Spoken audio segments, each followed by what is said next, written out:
Bonsoir à tous. Merci pour la participation à cette visio de présentation de la formation système embarqué communicant proposée par Centrale Nantes en alternance. Donc, je me présente. Pour commencer, je suis Émilie Coquillon, responsable com de l'IT2I Pays de la Loire. Donc, l'IT2I Pays de la Loire, c'est votre futur CFA. Donc, je vais le présenter tout à l'heure. Si vous voulez, on commence par un petit tour de table en virtuel avec vous quatre. Et puis Kylian nous rejoindra tout à l'heure. Qui veut bien se lancer? Bon, bah, moi, je vais commencer. Ou vas-y, Dimitri. Allez, Sacha, vas-y, présente-toi.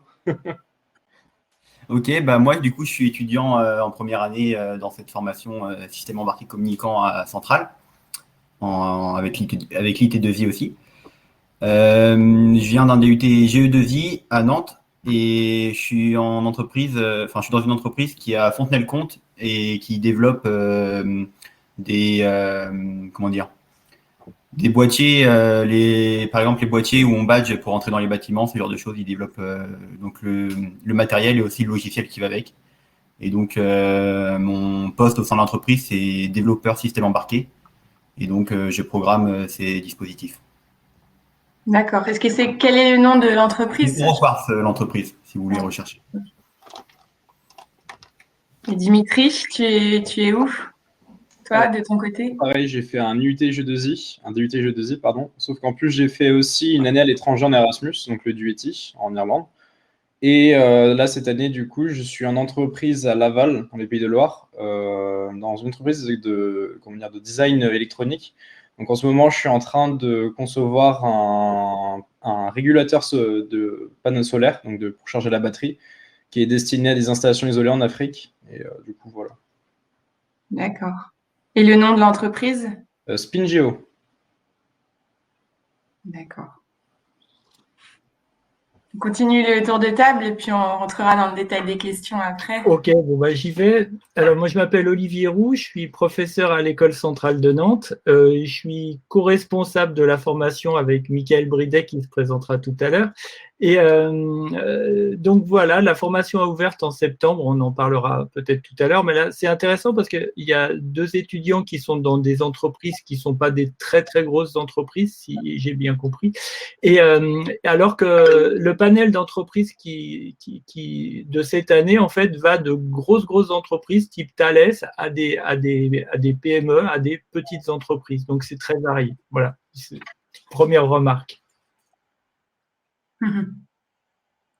Donc, je me présente Michael Bridet. Moi, je suis maître de conf à Centrale Nantes et du coup, je participe aussi à cette formation. Je suis plutôt sur les systèmes embarqués. Voilà. Ok, merci pour le tour de table. Je vais continuer à prendre la parole et puis je vais vous présenter un petit peu rapidement ce qu'est l'IT2I Pays de la Loire. C'est pas forcément toujours évident de comprendre qu'une formation par alternance peut être pilotée par un centre de formation. Donc nous, on n'est pas l'école diplômante. L'école diplômante, c'est bien Centrale Nantes pour cette formation. Et nous, on est partenaire de l'école pour animer et piloter l'alternance. Donc, ça va de la gestion administrative, financière des contrats d'alternance, des contrats d'apprentissage plus précisément, jusqu'à l'intervention dans plusieurs modules de formation. Donc, c'est vrai que tous les CFA prennent en charge la partie administrative des contrats d'apprentissage, des contrats de 3 ans, mais tous les CFA n'ont pas notre particularité qui est aussi d'intervenir, par exemple, dans les sciences sociales appliquées au travail, dans le pilotage aussi du séjour à l'international. On pourra en reparler tout à l'heure. Et aussi, en tant que CFA, on vous accompagne aussi dès votre recherche d'entreprise en mettant en œuvre des actions qui vous met en relation avec nos entreprises partenaires. Donc voilà, si vous intégrez une formation en apprentissage en partenariat avec l'IT2I Pays de la Loire, vous en entendrez parler dès le recrutement. Comme aujourd'hui, voilà, je suis là pour vous en parler et pendant votre recherche d'entreprise et jusqu'à du coup, on intervient aussi pendant la contraction de votre contrat en fait, et ensuite on intervient pendant aussi la formation. Donc pour la petite histoire, on est aussi sous la tutelle de l'Union des industries de la métallurgie, donc on est très proche des branches professionnelles. Aujourd'hui, on est tous les IT2I, il y en a 22 en France. Nous, on vous parle de l'IT2I Pays de la Loire. On est rattaché à l'UMM, mais à l'IT2I Pays de la Loire, on est soutenu par d'autres branches professionnelles, notamment le Syntec numérique aussi, qui peut aussi intervenir et être la branche d'entreprises partenaires dans votre formation. Donc voilà, on a toute une relation privilégiée avec les entreprises et les branches professionnelles qui vous permettent aussi d'avoir des formations en adéquation avec les attentes des entreprises et la demande du marché. Donc voilà, pour ce qui est de l'IT2I Pays de la Loire, je pourrais revenir un petit peu en détail si vous avez des questions, et aussi on reviendra tout à l'heure sur le détail du processus de recrutement. Parce que c'est vrai que pour postuler à la formation système embarqué et communicant, vous devez postuler sur le site de l'IT2I, mais ça vous rattache automatiquement à Centrale Nantes. Mais on pourra en reparler tout à l'heure. Donc, je vous propose de commencer par peut-être parler un petit peu du cœur de la formation, des enseignements, et puis après on pourra prendre pour exemple le parcours de Sacha et Dimitri en tant qu'apprentis, si vous voulez bien. Et puis les participants, et n'hésitez pas, comme on n'est pas très nombreux, à activer vos micros et poser vos questions directement. On se fera un plaisir d'y répondre. Les enseignements pour aller au niveau gros grain. Pour ceux qui viennent de DUT GE2I, on garde la partie informatique industrielle et on va aller un peu plus loin sur la partie informatique. L'idée, c'est de se dire qu'est-ce qu'on a besoin sur un système embarqué. Donc, on a besoin d'électronique, on a besoin d'informatique, on a besoin de réseau, on a besoin de gérer l'énergie, on a besoin de gérer la sûreté de fonctionnement, on a besoin de tous ces trucs-là. Et donc, du coup, voilà, ça va essentiellement tourner autour de ça. Après, là, je reste très gros grain, mais voilà un petit peu le centre de gravité de la partie scientifique. Oui, disons que le programme est quand même vraiment la suite logique de GE2I, mais on a recruté aussi des DUT informatiques, des DUT… Ils s'en sortent très bien d'ailleurs. Oui, les DUT informatiques s'en sortent très bien. Les DUT mesures physiques s'en sortent. Voilà. Forcément, ça demande un peu plus de travail quand on n'a pas les prérequis dans tout, mais normalement, c'est adapté pour tous ces DUT-là. Bon, même si les deux cibles principales restent quand même GE2I et informatique. Est-ce que vous recrutez aussi du coup les réseaux et télécoms? Parce que je sais qu'il y en avait plusieurs. Alors, qui étaient… oui, bien sûr, mais on n'en a pas eu, je crois, encore. Oui, voilà, mais c'est possible. Mais oui, je pense qu'on n'est pas trop éloigné sur R&T. Enfin, ils auront la compétence réseau sur lequel, sur toute la partie, si on est sur des systèmes embarqués communicants, il y a toute une partie sur laquelle ils seront plus à l'aise. Donc, même s'il faudra un peu plus travailler sur la partie info-indus, une autre partie compensera, quoi. D'accord. En fait, bon, voilà, ce slide-là, je l'aime bien parce qu'il a été fourni par Airbus. Alors, même si en ce moment, Airbus, c'est pas la panacée, c'est une des grosses entreprises qui correspond malgré tout à nos cibles. Parce que, alors là, le slide d'Airbus, il montre la croissance exponentielle de l'utilisation des systèmes embarqués dans l'avionique. Aujourd'hui, plus de 30%, presque 40% du prix d'un avion, c'est l'embarqué. Alors que tout le monde pense que c'est les réacteurs, c'est les matériaux, etc. Non, presque 40% du coût d'un avion, c'est le système embarqué. Alors bon, même si cette année, Airbus ne nous a pas pris d'apprentis, ça reste quand même et malgré tout. Alors là, il y a plein de bruit. Ah oui, pardon. Alors, désolé, il faut que j'aille couper le son. Coupez bien vos micros, s'il vous plaît, les participants. Voilà, ça a l'air d'aller. Tac. Voilà, donc on peut passer au slide suivant qui va dire à peu près la même chose, je pense, dans l'automobile. Voilà. Et donc, je rebondis sur ce que j'ai dit tout à l'heure. Donc, il y a des gros groupes comme Thales, potentiellement Microchip, des grosses entreprises qui peuvent prendre des apprentis et qui sont des futurs employeurs. Et puis, il y a aussi tout un tas de PME parce que la croissance exponentielle des systèmes embarqués, elle est partout. Mais j'illustre par la voiture et l'avion parce que nous, on s'intéresse à des systèmes industriels, on s'intéresse à des systèmes critiques. On ne s'intéresse pas aux smartphones comme système embarqué. On pourrait, hein, il y a des choses qui pourraient servir, mais non, on s'intéresse à des choses plus critiques. Au fur et à mesure, dans le programme, en troisième année, par exemple, on fait aussi de la vérification formelle de ces systèmes-là. Donc, c'est vraiment les systèmes industriels qui nous intéressent et pas la cafetière connectée. Mais bon, malgré tout, la cafetière connectée peut quand même être un employeur potentiel. On peut avancer. Encore, ouais, du coup, c'était pourquoi on l'avait fait. Bon, quand même, je vais juste dire un mot dessus, c'est que si on a monté cette formation à l'école centrale, c'est aussi parce que il y a un gros laboratoire de recherche qui s'appelle le LS2N, qui a plus de 400 chercheurs, et dans ce laboratoire, il y a une équipe sur les systèmes embarqués qui est située à l'école centrale, mais qui a également des chercheurs du CNRS, de l'université, et que finalement, ces gens-là vont constituer une partie de l'équipe pédagogique, parce que sur l'école centrale, en réalité, pour le moment, on n'est que 2, on est 3 permanents, on sera 3 permanents à la rentrée. Donc, alors évidemment, sur le cœur de métier, hein, parce que les maths, l'informatique et tout ça sont également faits par du personnel de l'école centrale, mais sur le cœur de métier, on n'est pas nombreux, mais par contre, on s'appuie sur effectivement une équipe pédagogique constituée des chercheurs de cette équipe. Voilà. Donc, on peut avancer un peu.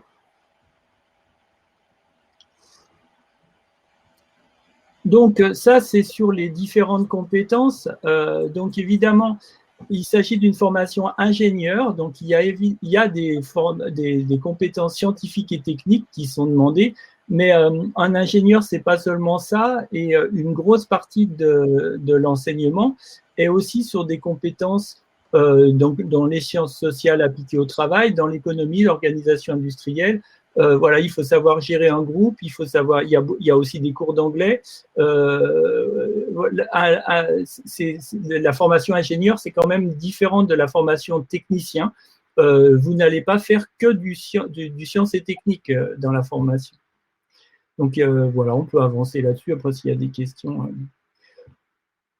Oui, alors donc ça, c'est justement, on ne voit pas bien, hein, mais c'est les unités d'enseignement pour représenter la part de sciences et techniques par rapport à ce qui n'est pas sciences et techniques. Ce qui est à voir là-dedans, c'est, on va peut-être mieux le voir d'ailleurs sur le slide suivant qui donne le calendrier. Non, alors ça, c'est le programme. Bon, si vous avez des questions, on viendra dessus, hein, mais là, c'est le programme détaillé. On peut passer. Hein, je ne vais pas le décrire dans le détail. Voilà, je vais plus parler du calendrier. Le calendrier d'alternance, il est sur des alternances de 4 à 5 semaines entreprise et école, et d'un séjour à l'international obligatoire de 10 semaines à la fin de la première année. Donc ça, c'est important parce que ça fait partie de la formation et ça va énormément vous aider parce que souvent, le séjour international, la langue qui va être pratiquée, ça va être l'anglais. Et en tant qu'ingénieur, vous êtes obligé pour le moment de faire un score de 780 au TOEIC qui montera probablement à 850 dans pas très très longtemps. Donc potentiellement ceux qui rentreront l'année prochaine seront concernés par le 850. Et donc pour garantir d'obtenir ce niveau en anglais, le séjour à l'international va fortement y contribuer, sans compter le fait en plus que ça vous ouvrira sur des cultures à l'extérieur. Donc, dans les gros groupes, c'est facile de faire le séjour international parce que les entreprises ont des antennes à l'international. Dans les petits groupes, eh ben, là, nous, on n'a pas encore vraiment l'expérience. C'est la première année, mais il y a 2 autres formations avec le CFA-IT2I à l'école centrale, en mécanique et en BTP, et ça se passe très bien. Tout le monde trouve un séjour à l'international. Bon, évidemment, sauf l'année dernière, mais bon, c'était un cas particulier à cause du Covid. Très bien, merci Olivier. Alors peut-être qu'on peut déjà répondre aux questions qui sont posées sur le côté. Je me permets de les lire. On va prendre dans l'ordre. Donc pour la formation réseau télécom, on a déjà répondu. Alors oui, les CPGE, oui. Les classes prépa, on en a recruté plusieurs cette année. C'est pareil. Je pense que ça se passe plutôt bien. On peut demander à Sacha et Dimitri s'ils ont des échos sur ceux qui sortent de prépa. Mais ils se débrouillent plutôt pas mal. Ouais. En maths, ils ont un meilleur niveau que nous. Oui, ça c'est sûr. Oui, voilà, ils ont peut-être plus de mal sur la partie technique, des choses que nous on a pu voir en DUT, mais aussi avec la prépa, ils ont des méthodes de travail des fois plus développées que les nôtres. Donc ça peut aider pour rattraper des choses qu'ils ne connaissent pas encore. Puisque justement, ce qui est assez intéressant, c'est qu'on peut justement partager nos compétences chacun.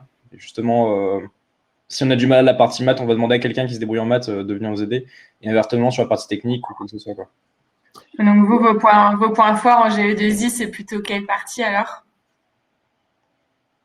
Je dirais ça dépend de chacun parce qu'on est tous on a tous un peu des profils divers dans la promotion. Du coup, j'aurais dit forcément la partie plus donc les cours dispensés par Monsieur Roux et Monsieur Bridet sur les microcontrôleurs et l'informatique industrielle en général. Pas mal sur la partie aussi programmation, donc informatique. Oui, je pense que ça correspond assez bien. Oui, c'est ça. Oui. Après, sur ce point-là, les étudiants de CPGE, enfin, j'en ai un en tête en l'occurrence, ils souffraient un petit peu plus parce que il y a une forte coloration technologique et donc du coup, il y a moins de recul forcément parce que les étudiants qui viennent de GE2I, par exemple, en ont déjà utilisé pendant 2 ans. Donc forcément, il y a un retard à un certain point. Par contre, sur certains points un peu plus abstraits, ou capacité de travail, voilà, la prépa a fait quand même du boulot là-dessus.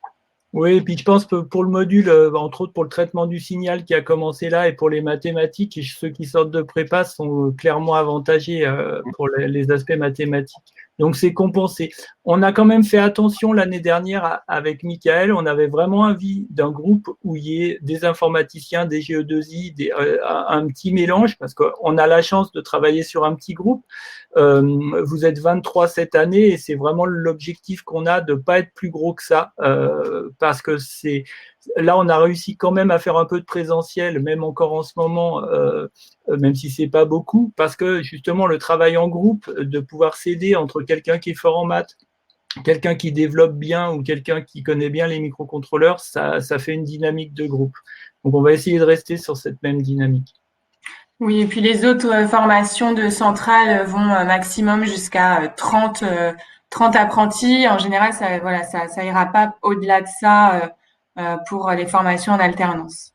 Alors, pour répondre à la question là, l'inscription est-elle conditionnée par un contrat d'apprentissage? Oui, mais donc cette année, on avait accepté 28 étudiants, 22 avaient un contrat d'apprentissage en septembre. Il y en a 5 qui ont choisi, peut-être parce qu'ils n'avaient pas de contrat ou peut-être parce qu'ils préféraient une autre école, je n'ai pas toutes les raisons, mais il y en a 5 qui ont choisi de ne pas faire notre formation. Et il y en a un qui a fait la rentrée sans contrat d'apprentissage et qui a obtenu un contrat, je pense, au bout d'un mois et demi à peu près.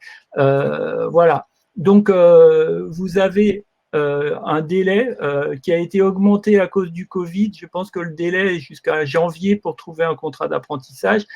Il y aurait eu beaucoup d'étudiants dans ce cas-là. J'aurais été très inquiet en septembre. Pour un, j'étais quasiment sûr qu'on allait lui trouver un contrat et ça s'est fait tout seul.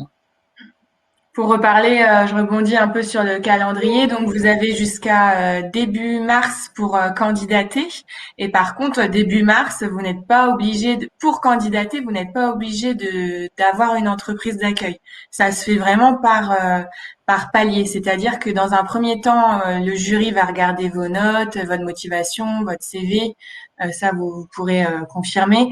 Et ensuite, si vous êtes retenu par le jury sur la liste définitive, là, vous pouvez commencer à chercher une entreprise d'accueil. Si vous avez commencé un peu avant d'être sûr d'être pris, c'est tant mieux. Vous montrez aussi et prouvez votre motivation. mais il n'est pas obligatoire d'avoir l'entreprise pour postuler. Elle peut venir après. Et c'est souvent, pour la plupart des candidats, l'entreprise vient après, autour de, là c'est un peu tôt, on a reçu très peu d'offres d'apprentissage. Les entreprises viennent vers nous autour de mars-avril, enfin début mars, même mars c'est un peu tôt, avril-mai. Ensuite, on met en place un job dating courant mai-juin. Donc, c'est vraiment autour de mai que vous pouvez commencer à chercher votre entreprise. Bon, il ne faut pas cacher quand même qu'au moment des entretiens, les candidats qui disaient qu'ils avaient déjà cherché, qui pouvaient nous citer des entreprises, qui pouvaient nous dire j'ai déjà eu un entretien, etc., ça montre une certaine motivation. Oui, bien sûr. Il y en a qui avaient déjà trouvé d'ailleurs, qui à l'entrretien avaient déjà une entreprise. Mais bon, cette année, c'était pas un ticket d'entrée pour autant. Non, c'est pas un ticket d'entrée. C'est un élément de motivation. Voilà. Cette année, en juillet, il y en avait encore plein qui n'avaient rien, hein, parce qu'avec le Covid, c'était. Ça risque d'être pareil l'année prochaine. Je crois que le 20 juillet, il n'y avait que 12 qui avaient un contrat. Et après, c'est arrivé au moment de la reprise à partir de la fin août. Là.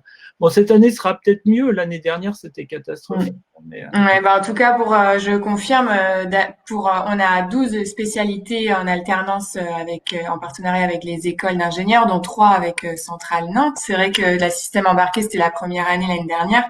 Donc malheureusement, ça a commencé dans un contexte un peu compliqué.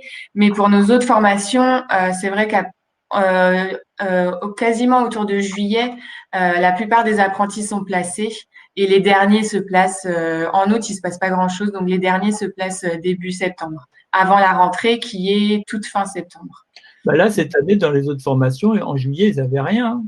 C'était hyper long. Ouais. Cette année, c'était beaucoup plus long que d'habitude. D'habitude, c'est juillet, mais là, on a été jusqu'à fin septembre, vraiment juste avant la rentrée cette année. Et effectivement, il y a quelques candidats qui ont été acceptés à la date de la rentrée, même s'ils n'avaient pas d'entreprise, mais ça reste assez rare. Est-ce que vous pouvez témoigner sur votre recherche d'entreprise, Sacha et Dimitri? Comment ça s'est passé pour vous?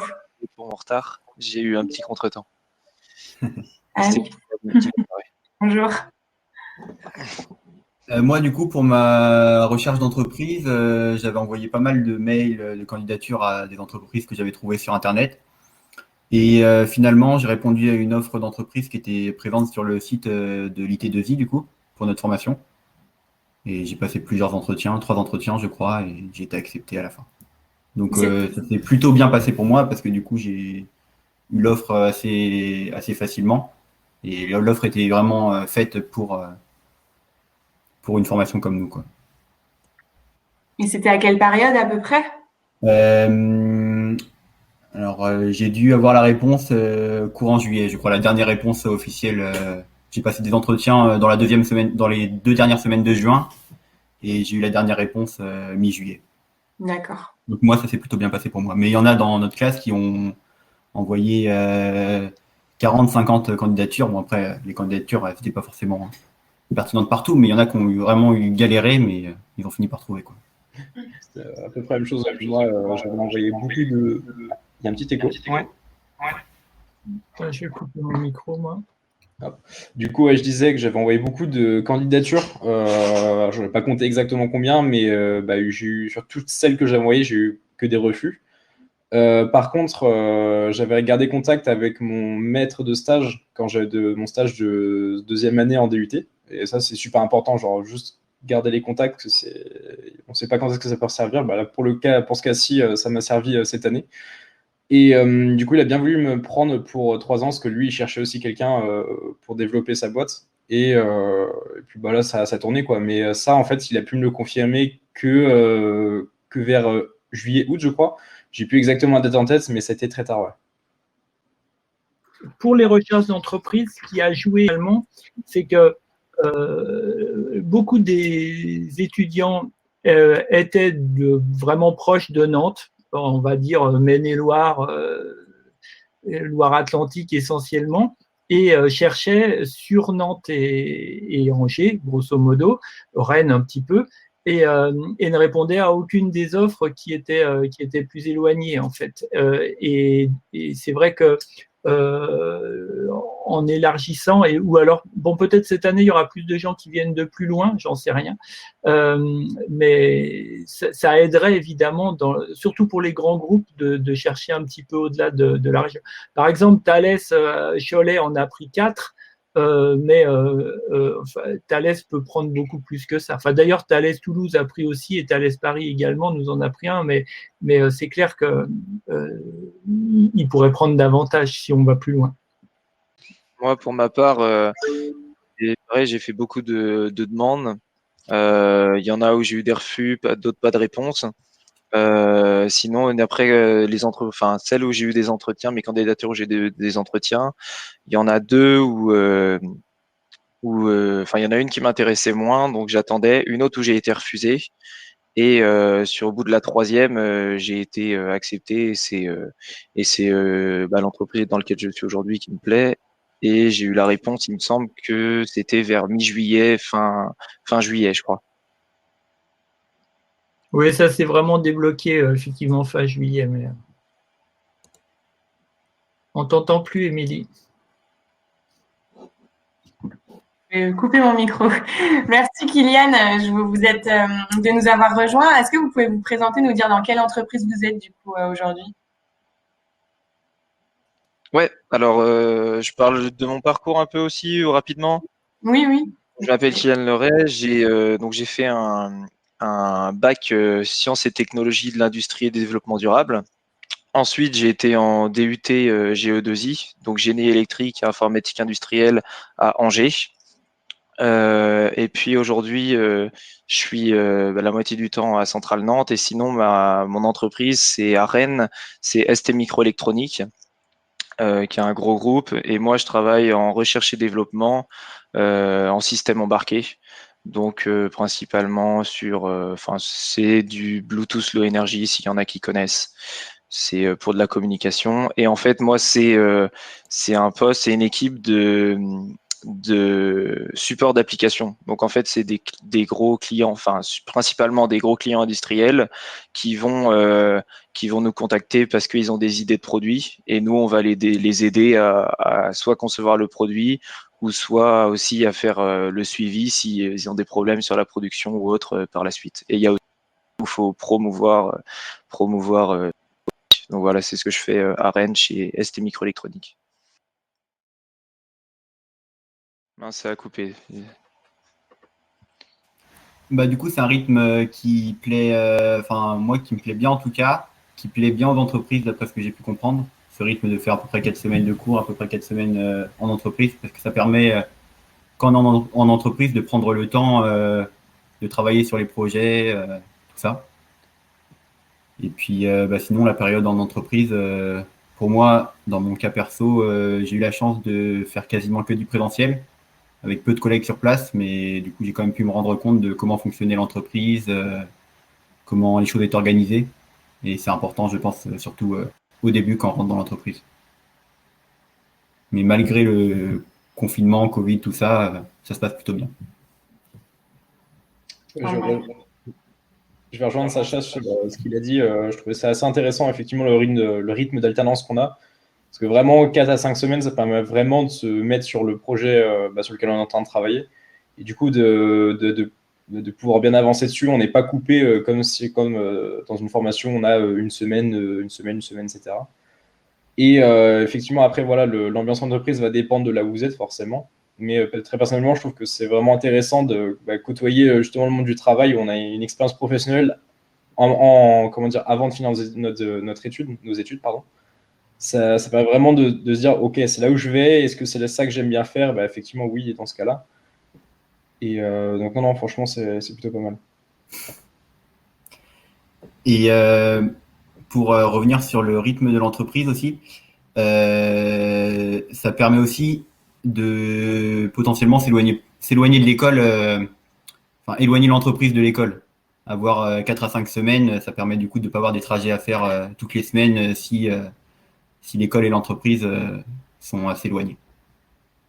Et comment vous êtes organisé au niveau des logements aussi? Des fois, c'est souvent ce qui retombe un peu. Ça peut être une des seules difficultés et contraintes de l'alternance. C'est vrai que l'apprentissage, ça apporte beaucoup beaucoup d'avantages, mais c'est vrai que la petite difficulté, c'est la recherche de logement ou de double logement des fois. Comment vous l'avez fait de votre côté? Ouais, c'est sûr. Bon, en plus, on en avait beaucoup parlé entre nous parce que déjà, on avait fait une petite conversation avec les futurs étudiants de la formation quand on était en recherche d'entreprise. Et c'était un problème pour beaucoup de potentiellement avoir à prendre deux logements. Moi, c'est mon cas. J'avais un logement sur Nantes, un studio que j'avais déjà et j'ai dû en prendre un autre à Fontenay-le-Comte. Donc forcément, ça représente un coût. Mais donc pour ça, faut savoir que déjà, il y a des aides en plus quand on est alternant. Il y a une aide spéciale pour les alternants qui rajoute à peu près 100 € par mois sur les APL.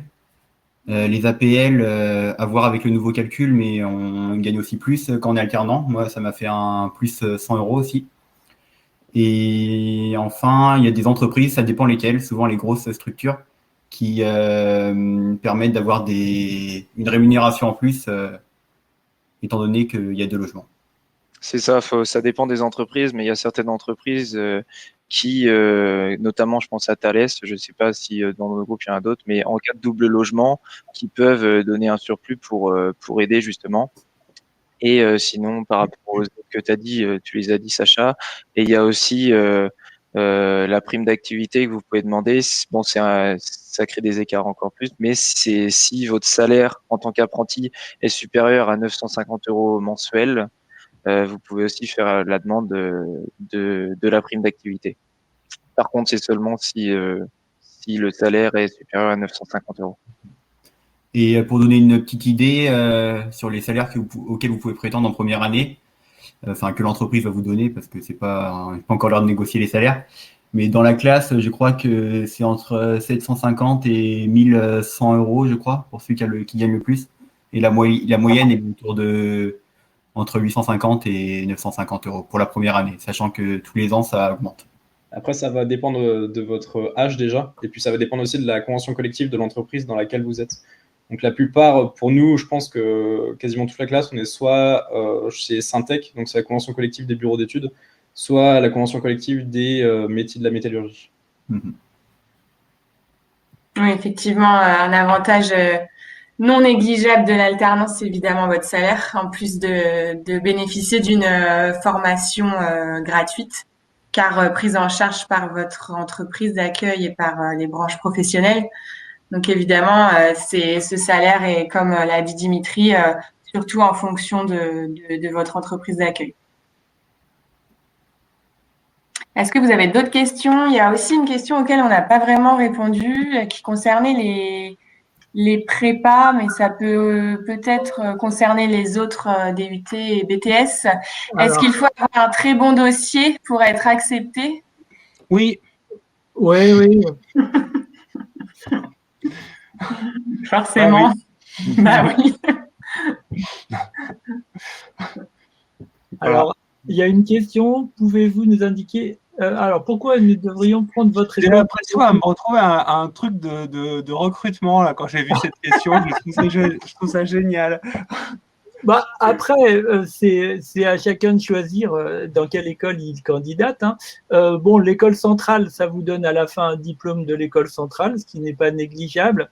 Je crois qu'au niveau ingénieur généraliste, Centrale Nantes est classé 3e sur la France. Depuis cette année, on était 4e avant. Donc voilà, c'est considéré comme la 3e meilleure école d'ingénieurs de France. C'est pas mal non plus. Et après, sur un point de vue purement alors les étudiants de cette année ont moins pu en profiter à cause du Covid, mais l'école est quand même placée en ville, à côté du tram, et on peut même rejoindre le centre-ville à pied par les bords de l'Erdre, donc c'est assez bien placé. Voilà, je ferai pas davantage de pub, hein, c'est à vous. Bon, et puis sinon, c'est une formation. Ah, il y a un chat qui passe. Comment? Sinon, c'est une formation par apprentissage, et puis on est sur le créneau des systèmes embarqués communicants. Donc voilà. Sur le fond, voilà. Et puis c'est vrai qu'on a, le campus, on a un campus sur Nantes qui fait 16 hectares et qui est qui est assez vivant. Bon, en ce moment, pas du tout, mais sinon, ce qui est assez vivant et qui est très, très international. Donc voilà, c'est une école qui est très, très orientée vers l'international. On doit avoir, je sais pas, 80 ou 90 nationalités sur le campus. Oui, il Donc y a c'est beaucoup assez de énorme. masters internationaux. On entend beaucoup parler en anglais dans les couloirs et voilà. Et d'un point de vue vie étudiante, il faut savoir aussi, il y a beaucoup d'associations. Même si effectivement pour nous, c'était un peu plus compliqué d'y avoir accès parce qu'avec les horaires qu'on a, déjà avec le Covid, mais aussi avec les horaires qu'on a, c'était un peu plus compliqué. Mais il faut savoir qu'il y a des assos pour tout le monde en fait, tout ce que vous voulez. Donc ça, c'est Oui, elles sont aussi accessibles aux apprentis, évidemment, les assos. C'est ça. Ah oui, tout, ouais. Mm. Y compris maintenant, justement, tu parlais, Dimitri, de garder des contacts, mais le carnet d'adresses école centrale n'est pas Le réservé réseau école, aux généralistes. Le réseau est complet, hein, c'est apprenti inclus.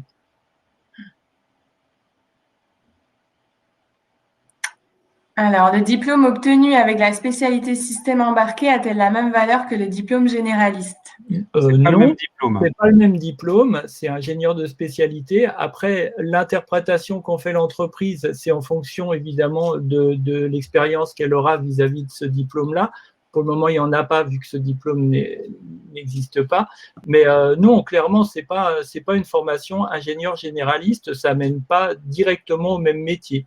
Au bout de quelques années, probablement si, mais tout de suite, non. Par contre, il s'agit bien d'un diplôme d'ingénieur reconnu CTI au même titre que C'est la formation généraliste. Ouais. Et délivré par l'école centrale. Délivré par l'école centrale.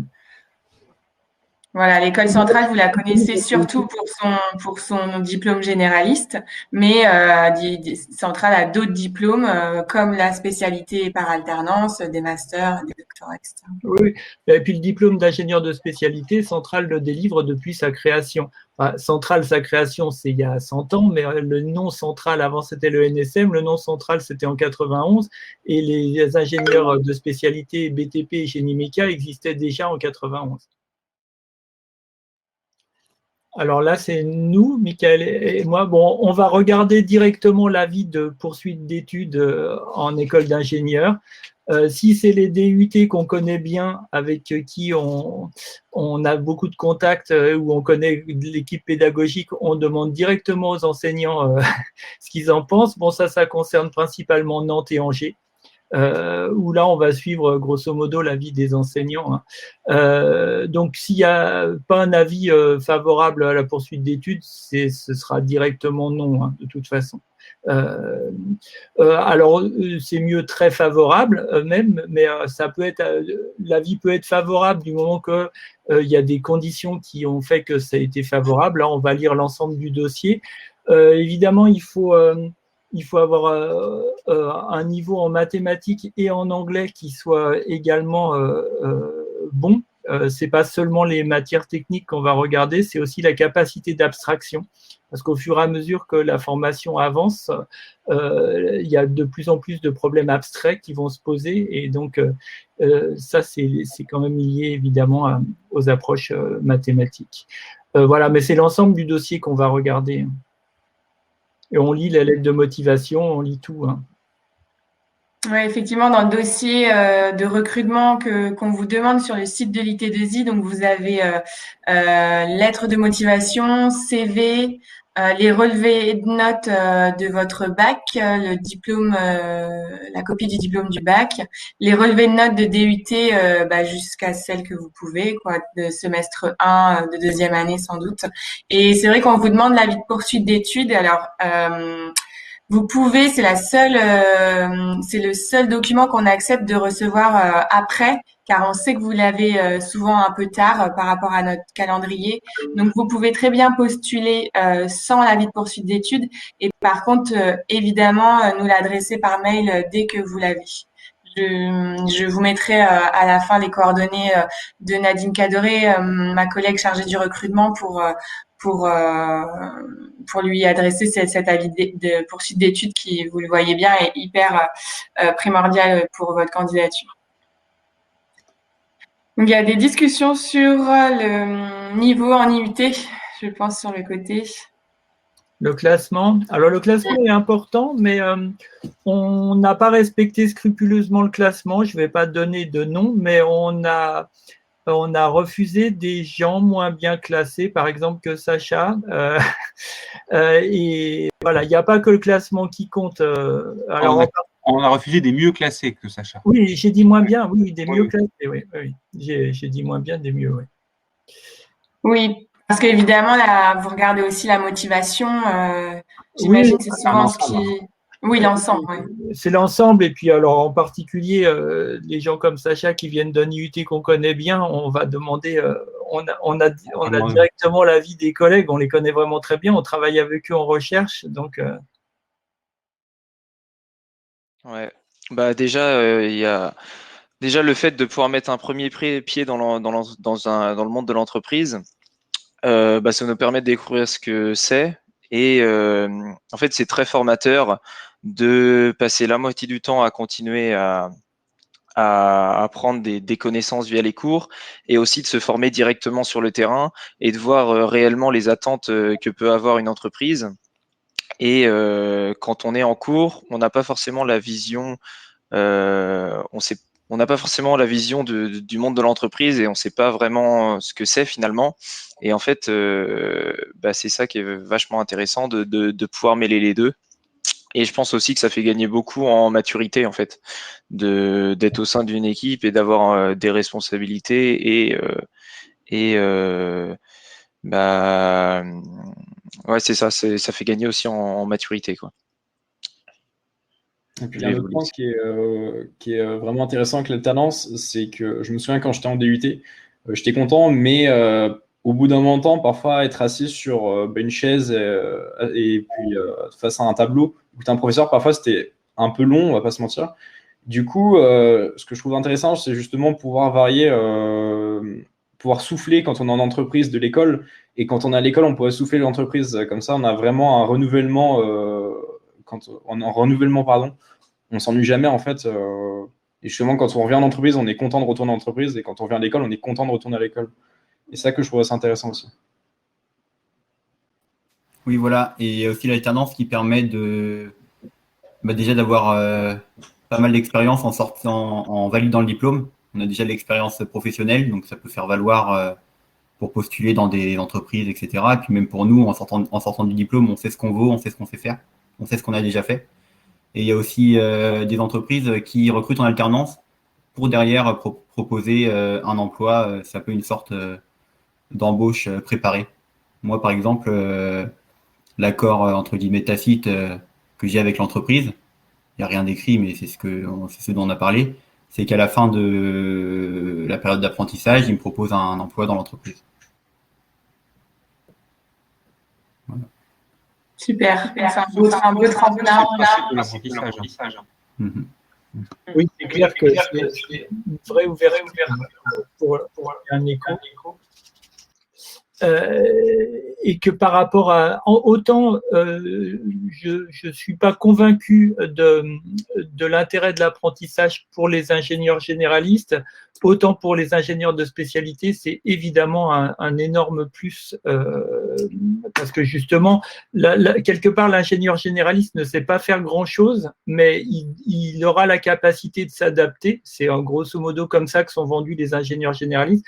L'ingénieur de spécialité, c'est comme les ingénieurs INSA, c'est des ingénieurs qui savent faire quelque chose et donc le fait qu'ils aient été déjà sur un emploi pendant 3 ans, c'est un énorme plus, je pense. Il y a quelques questions supplémentaires.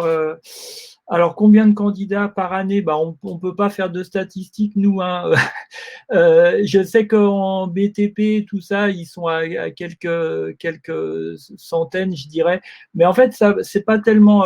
le nombre de candidats n'a pas forcément beaucoup d'importance parce que selon le filtrage qui va être fait en amont, les gens peuvent s'auto-censurer ou pas. Donc, en fait, c'est la qualité des dossiers auxquels surtout il faut se comparer. Sommes-nous obligés de passer un concours? Non, ce n'est pas un concours. Il y a des épreuves écrites, effectivement, qui vont tester les mathématiques et la culture générale. En fait, il n'y a pas de concours parce que vous avez déjà passé les entretiens quand vous arrivez aux épreuves écrites. C'est juste une vérification que le niveau est cohérent par rapport à ce que normalement on a jugé par rapport au dossier écrit. Donc l'année dernière, il n'y a pas eu, à cause du Covid, on ne sait pas si il y aura cette année. Pour le moment, l'épreuve est maintenue. Mais ce n'est pas un concours. Hein. C'est pas un concours, c'est une vérification du niveau. Alors, quelle est l'importance dans l'évaluation du dossier? Si ça se passe très très mal, c'est important parce que vous ne serez pas pris. Voilà. Et ouais. Alors du coup, il n'y a pas d'annale pour cette épreuve-là. Il faudra peut-être qu'on éclaircisse un peu ce qu'il y a au programme, parce que grosso modo, ce qu'il y a au programme, c'est ce qui correspond au programme de maths de GE2I, hein, on va dire. Mais il faudrait qu'on l'éclaircisse ça avec le prof de maths qui s'occupe de ça. J'ai mis les détails pour candidater à la formation. Vous avez jusqu'au 7 mars.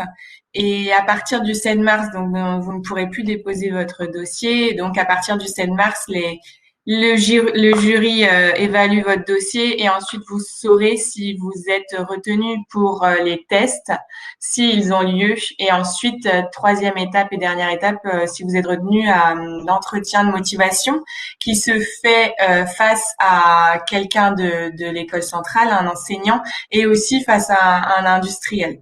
Donc, vous devez à la fois convaincre l'enseignant de Centrale Nantes et l'industriel, le professionnel d'une entreprise pour aussi montrer que vous pouvez rester 3 ans dans une même entreprise. Alors, il y a une question qui vient d'apparaître. Non, il n'y a pas de LV2. C'est anglais et seulement anglais. Et il n'y a pas de sport non plus. Je l'ai dit parce que dans la formation ingénieur généraliste, le sport est obligatoire et est noté. Ce n'est pas le cas dans l'ingénieur de spécialité. Il n'y a pas le temps. On aurait volontiers mis du sport, mais il n'y a pas le temps. S'il y en a qui pensent à d'autres questions, je mets mon mail dans le chat si jamais vous avez des questions plus tard. Ouais, c'était pareil pour Merci, Sacha. si vous avez besoin. Et moi, je vous mets le mail de Nadine Cadoré. Donc, c'est à elle qu'il faut adresser les avis de poursuite d'études. n.cadoré@it2i-pdl.com. Donc, n'hésitez pas à revenir vers elle ou revenir vers moi aussi si besoin. Et puis, toutes les infos concernant le calendrier de recrutement est sur notre site. Voilà, donc avec tout ça, vous avez toutes les cartes en main pour pouvoir postuler. Et puis évidemment, on se tient à votre disposition si vous avez davantage de questions. Merci à tous. Merci à vous aussi, les intervenants. Ouais, merci Kylian, Dimitri et Sacha. Merci. Ouais. Merci beaucoup d'avoir pris du temps personnel pour les étudiants. On sait que vous avez déjà un planning assez chargé. Donc, On aura un bonus sur le prochain DS? Oui, bien sûr. Plus 5 points. Sur le DS ce matin. Allez, à bientôt. Bonne soirée. Merci beaucoup. Bonne soirée. Au revoir.